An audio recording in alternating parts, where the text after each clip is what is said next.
So, Jamie Redknapp, here we are in deepest Sussex on a golf course, and it comes of no surprise to anybody that you're quite good at golf. Well, not today. No, I'm struggling a bit today. We're having a lot of fun, but it's tough conditions. Course is nice. And a few good shots, but not as good as I would like.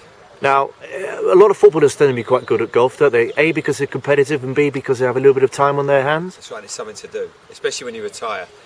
And I mean, I retired at 31 years of age, so I was thinking, what am I going to do now? Thankfully, golf has come along. Fills a massive void in your life. It drives you absolutely crazy.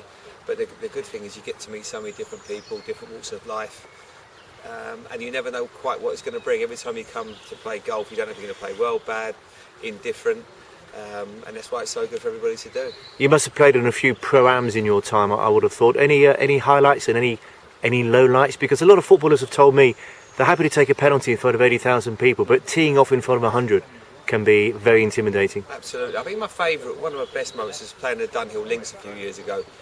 And my partner was Luke Donald, and Luke and I made the cut. And we went out the last day at St Andrews on a Sunday with Luke Donald, Rory McIlroy, Rory's dad and myself, and I thought it doesn't get much better than that. And did you play well that day? I actually played okay that day. The previous 3 days I've been very, very average. But on the Sunday, I think it was all the drink I'd had the night before to try and relax me that made me play okay. But one of the best sports days I've had in my life. Well, listen, it was a shame you retired at 31, but you're not going to get too much sympathy over here because you played for Liverpool, you played for Spurs, you played for England. Yeah. Now you spend your days mucking about with Corden and Flintoff. Yeah. You're on the golf course, you go to all the great football matches. Your dad, I mean, hey, life's not too bad. Well, I would never complain. I've been extremely lucky.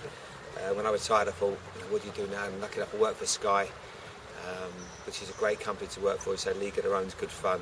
No, I'm extremely lucky. I never, I do count my blessings. I'm extremely lucky with what's happened to me in my life. So, long way to continue. Football season's over. How do you feel about that? Is it great? I got some time off, play some golf, or do you miss it? Can you not wait for it to start again? Yeah, I mean, I do.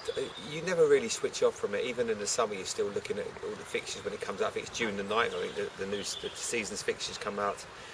There's going to be so much managerial changes and clubs buying players, so there's going to be a lot of action in the summer, and I think so you have to keep watching Sky Sports News and see what's going on in the world. But no, I'm looking forward to next season, but I'm also looking forward to a bit of a break. Got the Champions League final to come, and that's it for a couple of months. A lot of people say it's not been the greatest Premiership because there's been a runaway leader, but I tell you what, it's going to be really interesting in August, isn't it? It's going to be new boss at Man U, new boss at Everton, new boss at Chelsea, Arsenal perhaps buying at last. I mean, yeah. it's I can't wait. I know, it's going to be amazing. Man City as well, new manager, so you just get the feeling it's going to be an amazing season. Mourinho's going to be coming back, lots of money to spend for these big clubs, so much more competition. Looking forward to it, I must admit, I'm looking forward to the season next year. Has it been a good season? Yeah, I wouldn't say it's been a vintage season. I think last year when you have a scenario where one team scores and wins the league in the last second of a match, it doesn't get any better than that. Hollywood couldn't write a script like that. This year's been a bit more, obviously the relegation was sorted out slightly early, what we'd all have liked. But you still look at the top four, Spurs and Arsenal vying for that. That was also interesting. So I think it's been a good season. It's not been a vintage one, but it's still been enough to keep people occupied. And Gareth Bale did his version of a tap-in the other day, which was outside the box. And that made it very, very interesting last few minutes for that fourth place playoff, didn't it? It did. I was at Newcastle actually watching the game, but Bale's just been extraordinary. I don't think I've ever seen anything quite like it. 9 goals from outside the box, the most in Europe this year, is quite extraordinary. And every game, every time he gets the ball, you expect something to... Excuse me, the sausages are repeating.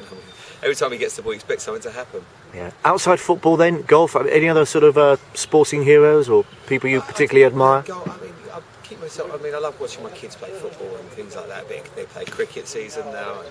No, I think golf is my main passion, but also just watching as much football as I can, digesting as much of that. Okay, well listen, today you're here for a very good reason, which is? Yes, it's Rugby for Heroes, Mike Tindall's golf day. I've got to know Mike over a couple of years. He came on League of Their Own. He's a great guy, and I think the charity is brilliant. It gives a lot of servicemen and women that come out of the forces and done such a great job for all of us. It gives them opportunities to get over the traumas that they've been through, and it really is a fantastic charity that Mike set up with some other people along the way. And it's a real pleasure to come out and play on a nice golf day like this for him. And can you enjoy a day like this? I mean, are you completely relaxed, or is the old competitive animal still inside you? You never relax. I mean, we've got a nice team. Here we go. Guys. Right. We need to buck up our ideas. I've missed a couple of short putts, and I've got the eagle eye from my playing partners. But hopefully, I'll make it up in a few holes in a bit. I bet you will. Thanks, JB. Pleasure. Cheers.